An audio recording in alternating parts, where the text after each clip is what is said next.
Welcome everyone to our research and discussion regarding the secret lore of New Atlantis Part 2.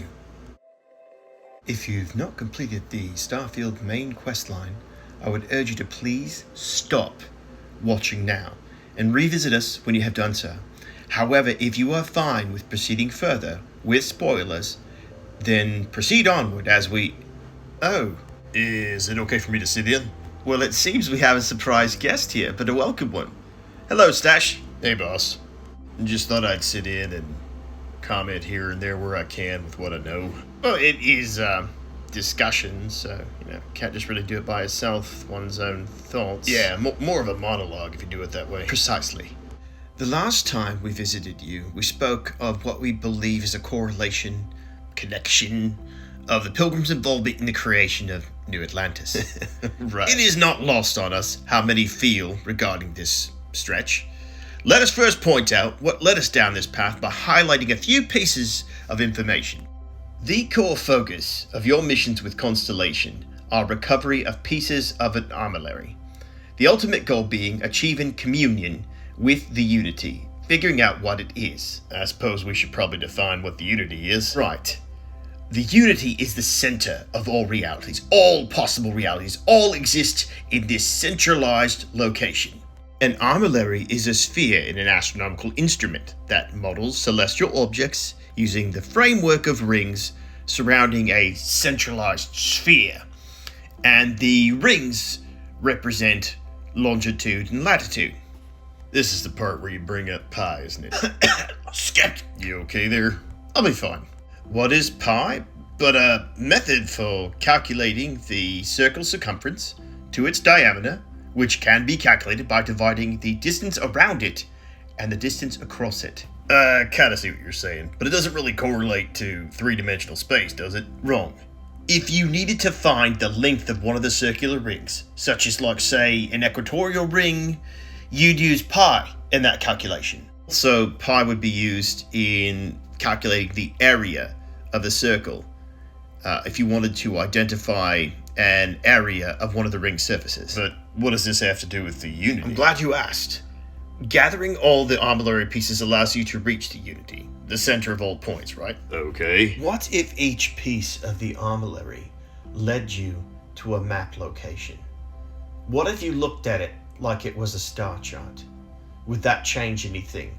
Because you would use, once they're collected together, pi, to be able to find any point along that ring and lead you to other pieces of the armillary. I'd say you're reaching.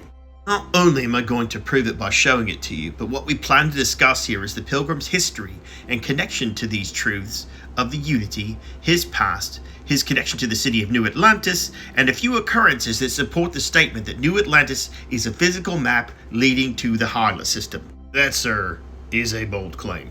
How exactly do you propose starting off on that? Directly.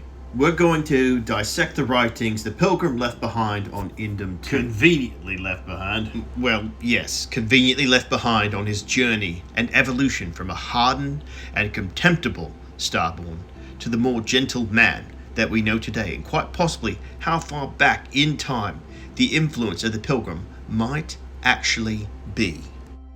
When we review his writing excerpts, we're going to stop and take some brief asides to discuss his mental state, and dissect what underlying meaning he has therein, and quite possibly get the history of what's going on and where we are during this time in the universe at large. Paging Dr. Knight. Very funny. I will add that I am not a psychologist. Neither is Stache. Nope. If any mental health experts want to chime in on how this is impacting a person's psyche, please feel free to reach out to us through here on YouTube or X. The credulous simplicity of mundane humans never ceases to amaze me. Seems like he's got some contempt for regular folks. My worst instincts, the evil spirit. Interesting, he seems to consider his evil instincts to be a separate entity apart from himself. My worst instincts, the evil spirit, drive me towards a form of contempt for them. But I remember I am privy to that which they are not. I cannot and should not judge them for the lack of vision, when I know very well the blinders which obscure their sight I once wore myself after all. I hope for their sake that they may some day understand but for my sake, I wish to be left alone. His desire to be left alone is of interest here, and that people somehow find him despite his wishes. And though he does wish them the best, his good side and tendencies seem to be surfacing. He's still not a nice guy. Here is the crux of my troubles. To accomplish anything, I need to work with other people. I need assistance. I need workers. I need hands. It makes me wonder, what is he doing besides gathering armillary pieces? It just doesn't add up. As we work together, they inevitably ask me questions, and I can never help talking. It starts innocently enough. They want to understand how someone who believes in science can also believe in the divine. Or they have their own misunderstandings instilled by some borderline religious remnant. Seems to be a bit of hubris in believing his way is the right way. My weakness is my inability to let it alone. I want them to understand, so I try, gently as I might, to nudge their minds along the right path. So there is this mission called the Pilgrim's Path, which leads us to Indum 2, where the pilgrim's secluded home and these writings are all kind of gathered up. It is given to us by working with Keeper Aquilas, widely accepted as the mortal form of this very pilgrim. Now, he could have simply just told us where to go and what to do and achieve the unity and blah blah blah, but he wanted us to work this out for ourselves. No, I can respect that. I agree. Knowledge learned is more valuable than knowledge given. I'll keep reading here. Today, in a soft voice, my assistant asked me if there was anything above the unity. It was all I could do to keep from shouting that I could scarcely comprehend the misunderstanding that would lead to such a question. It was asked honestly, and I answered as best I could. But even my closest confidant here could fail to grasp the most basic of these truths. He seems really frustrated at the lack of understanding, despite what seems to be an increasing amount of effort on his part to guide students or acolytes or whatever to the goal of unity. Why am I bothering to any of it, to any of them? Every word that drops out of my mouth gets gobbled up, misheard, misremembered, misunderstood, and mistranslated before I can even issue the slightest clarification. Quite clearly, he is frustrated. And aside from that here, he's tired of being misrepresented and his closest acolytes not understanding his teachings. Yet he's compelled to continue teaching through, I guess, hubris, or perhaps a desire to not be alone, or maybe an achievement of further immortality through some type of legacy. People are necessary, but people are madness. Agree. Yep.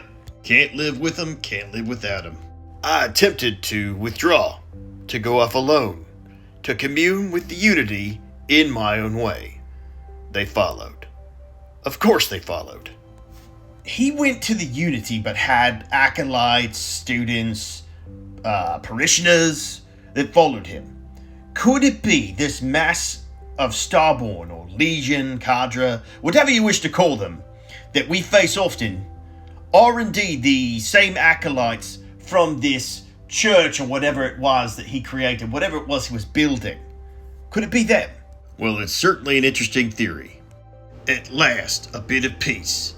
A piece of peace. Is this his thoughts from within the unity, or is he just happy to be left alone? Is that funny? Why am I trying to be funny? Have they driven me mad at last? With each trip through the unity, parts of what makes you stays behind.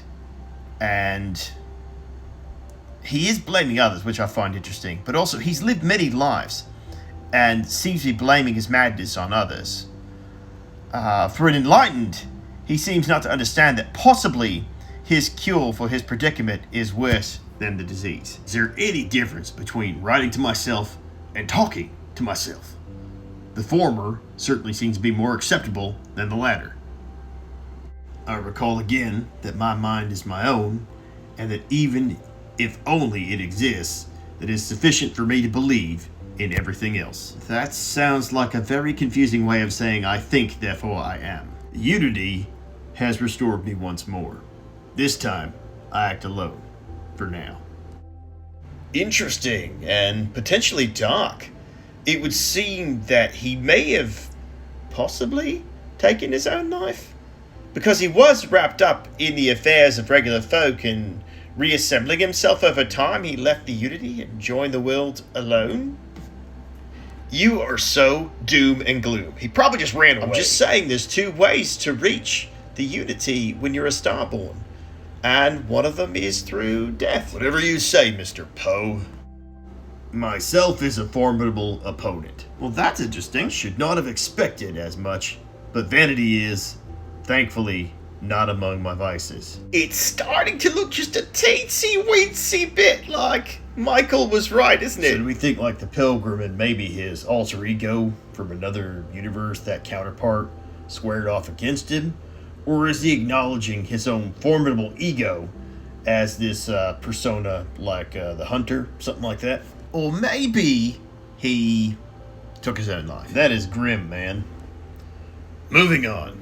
Regardless, it turns out time spent in solitude is, in my case, time with a very sick man.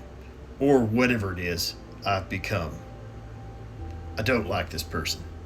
Okay, so the way that I interpret this is the Pilgrim's experiencing an awakening moment, which is literally just him alone dissecting his past transgressions. He's experienced what I believe is probably a moment of clarity. And I believe that because he used the term solitude, he was likely just alone. Because even if you have an extra dimensional copy of yourself floating around, you're unlikely to consider yourself alone in that regard. I find myself thinking about his various pasts and my possible futures. Note the more disassociative behavior, lack of ownership for his previous actions. Imagine continuing on the road, acquiring more power, more knowledge, more development of myself. I imagine passing through once more to another world to begin the process anew. What is notable here is that road does not seem gratifying. Every step is one of intrinsic reward, and I feel myself anticipating the pleasures and seeing more contented version of myself in that future. Then, for the sake of considering all possibilities, I imagine I took a different path.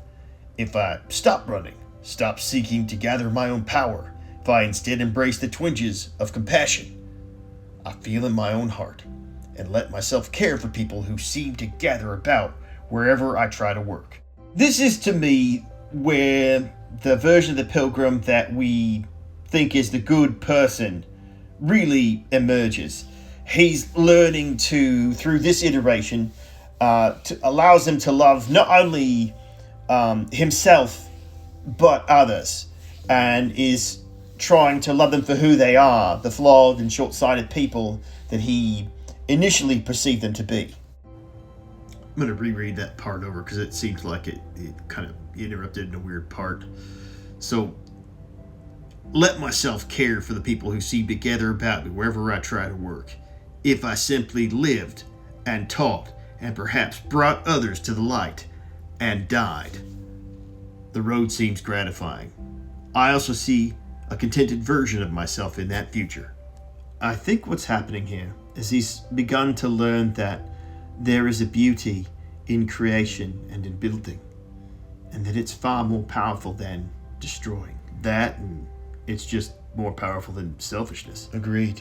Here's the difference, though.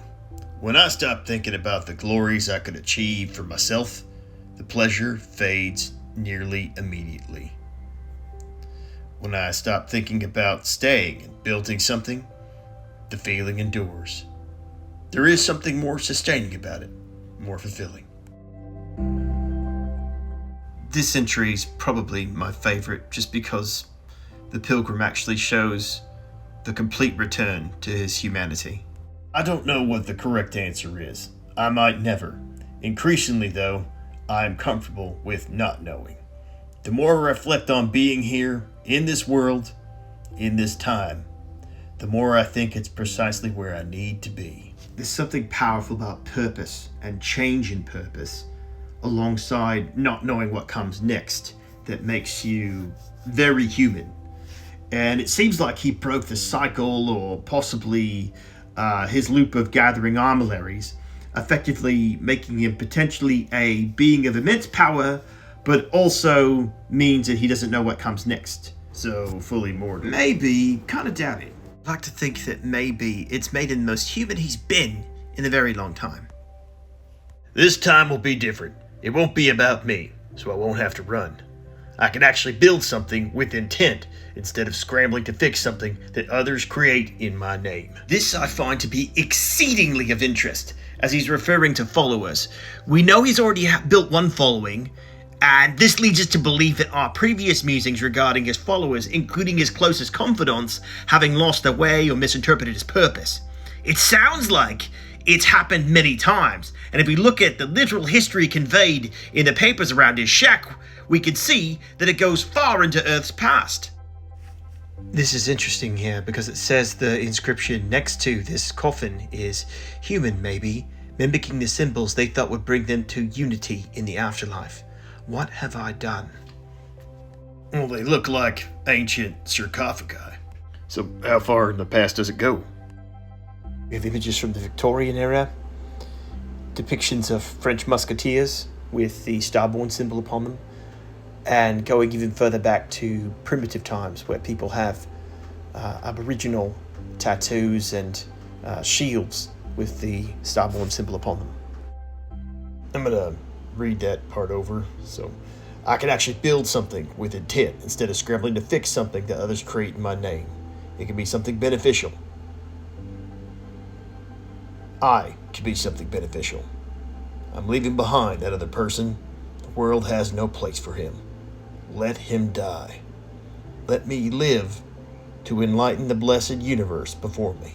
Whereas before, he had been very reluctant to do so, now he's fully committed to rejecting his darker nature and has decided to be a force for good. So, like Anakin, he's fully rejected his darker side, and his full selflessness is projected forward, allowing him to achieve oneness with the Force. Close to that. He's chosen a selfless path by living for others. That is beautiful. It is a step in the right direction, though I feel it should remove you from punishment for all the bad you've done, just that you can atone, which I believe is what's happening here. You found me at the end of my journey, but to know everything, you must find its beginning. On Hyla 2, the island hides the scorpion, and the scorpion, sting, hides the truth. I'm reminded of an old fable of the scorpion and the frog. The scorpion is on the shore of the river and asks the frog for a ride across the river. The frog says, "No, for you will surely sting me." To which the scorpion replies, "No, frog, if I did that, we would both drown." So the frog acquiesces and grants the scorpion a ride. As they are halfway across the river, the scorpion stings the frog. The frog asks, "Why would you do this, scorpion? You've murdered us both." To which the scorpion replies, "Because it is in my nature." The scorpion's sting, leading to the unity, it reveals the nature of the Starborn to be. This leads me to what I believe is the purpose of the doors. In his current form, we don't know if Aquilas or the Pilgrim will always be able to lead others to the Pilgrim's path. He had to have a way of informing the studiously worthy, setting them upon the path of the scorpion's sting. Those on the trail of the unity, without the assistance of the Pilgrim, would be lost. He had to have a semi-more permanent way to guide those seeking the path. So this does lead me to the story about how I arrived in New Atlantis one day. I was passing by a building and I was contemplating the unity. And if I had a physical location which could be calculated for the unity to physically exist somewhere out there in the universe on the map where you could just go to it. I came across a doorway to either Aphelion Realty or Galbank and noticed that the shapes of the doors were, well, they were similar. They had the symbol for pi built into the door frame itself. And I noticed it in more than one place, and this caused me to explore the entirety of the city. And, well, it turns out I ran into quite a few of them. that were this way. As it would turn out, there were 8 of them. 8 doorways to the same similar design. And it made me wonder, like, okay, well, clearly, that's not something that every single designer just decides to do. It's likely one civil engineer or a pair of civil engineers, or someone who planned it, did the civil planning. So I tried mapping the physical locations on a map, and just seeing where they could lead. These pi symbols each representing possibly a star system. So I looked around the general map, and I really couldn't find anything. It was too broad of a search. I nearly gave up in trying to find the systems that correlated to a map of New Atlantis. And that's about where I left it for a while. Then I was reminded of the Pilgrim's Path mission and how Keeper Aquilas ushered us along the way. And the whole time, him being the hunter, him being the pilgrim. You would imagine our shock at the correlation, the physical location of the pi doorways would later come to match the symmetry and spatial bodies of the Hyla system. Now I'm just going to show you a series of correlating information that led us down this path. But I'm also going to give you a brief aside, and you can also feel free to stop and read the Among the Grab Jumps, because I believe that there's going to be a whole third lore video we're going to do in regard to that book alone.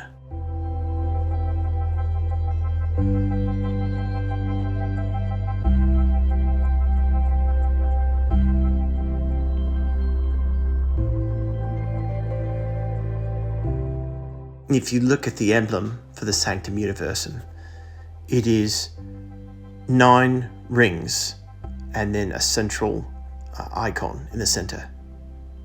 It is beautiful. There's several geometric symbols and filled-in dark circles that we'll get to as we zoom in here. As an example, there are 14 darkened circles on this emblem.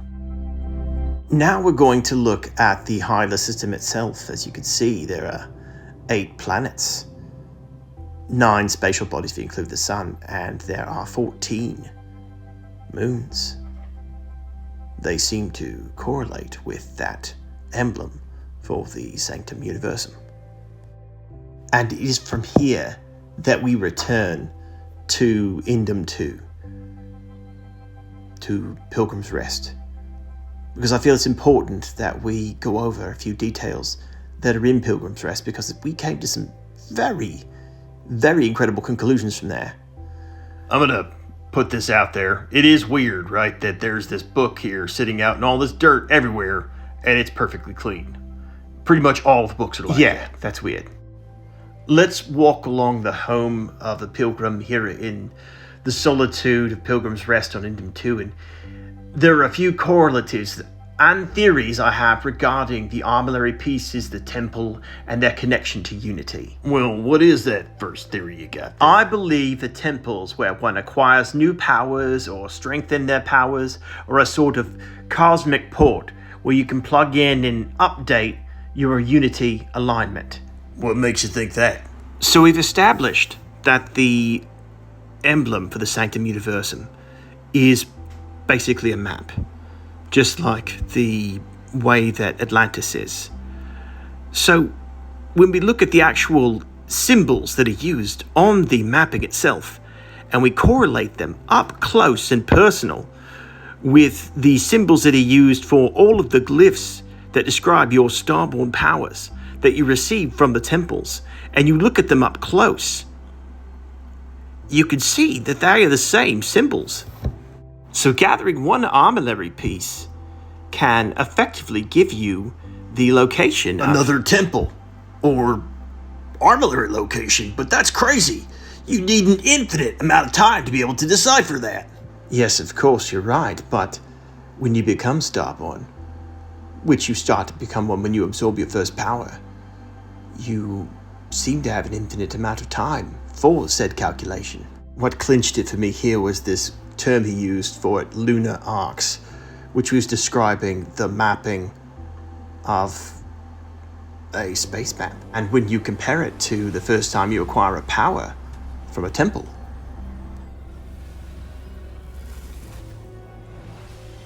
Dang, don't just take my word for it. Let's have a word with the Pilgrim himself. Did you find it? You're the Starborn, the hunter. Unfortunately, I need to maintain my habit of saying yes and no. Are you really Starborn if you're not hunting for the artifacts? When you stop racing toward glimpsing the Unity? They may have no unified culture, but rituals persist that make all Starborn who they are. And am I really the hunter anymore? Can you call all of us the same man? Every version through every universe? At what point do we have the right to our individuality? The hunter killed my friend. You're a part of who he is and his crimes. Yes, I can't deny that. All versions of me who have crossed universes are culpable in the violence we perpetuated. I'm sorry. I wish there was more I could do. Anyway, if you do get to the Unity, I hope you keep our conversations in mind. Figure out your own truth and hold on to it. It could end up being the only constant you have amidst the infinite worlds that will stretch out before you. So how does the Sanctum's view on the Unity square with the actual Unity? Which one is the actual Unity, the concept, or the nexus between universes? The fact that a real center point between us all exists makes me believe more strongly that something greater is out there. Ladies and gentlemen, clearly we are idiots. No, he's right about that. We're also idiots that desire to be better than we are. Indeed, if you see something that we got wrong, please feel free to call us on it. Bring up a comment, hit us up on X. But please subscribe to the YouTube and possibly turn on notifications for us. We try to give you a few long-form videos per month and a few shorts every week. I do love those musical ones. Me too.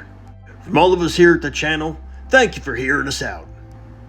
And catch you trackers in Absolutely not, that is my thing. I was just trying it on. Take it off because this is not the channel called Astra Michael. It's called Astra Stache, as in me, Stache. No, fine, go ahead. No, you have to wait till the very end. That's how it goes.